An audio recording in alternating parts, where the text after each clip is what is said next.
Un morceau de fusée de SpaceX s'est écrasé accidentellement en Europe. Dans la nuit du 18 au 19 février, un second étage de Falcon 9 est en effet rentré dans l'atmosphère au-dessus de l'Irlande et fut visible en Belgique, Allemagne et Pologne principalement.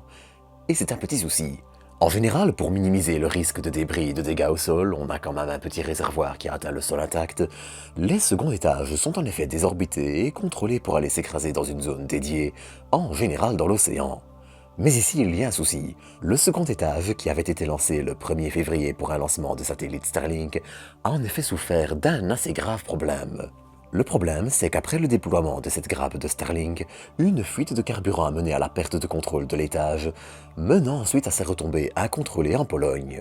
Alors, il faut être honnête, c'est tout sauf un grand drame en soi. Ce qui est plus embêtant, c'est que c'est le troisième problème de ce type que SpaceX rencontre en une année avec son second étage.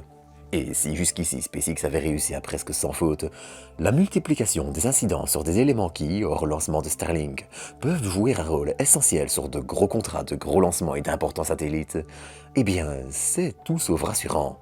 Ça a en effet empêché le moteur de se rallumer dans l'espace, or cette capacité est essentielle pour atteindre certaines orbites pour certains clients. Alors bien sûr, c'est aussi statistique. En multipliant les lancements, SpaceX fabrique ses second étages non réutilisables à la chaîne, et le risque zéro n'existe pas. Mais en tout cas, ça montre aussi que le problème est, comme je le disais il y a quelques mois, probablement récurrent, et que SpaceX va encore devoir travailler là-dessus quelque temps. Mais bon, ça, comme d'habitude, j'en reparlerai le moment venu, donc n'hésitez pas à vous abonner pour ne rien manquer.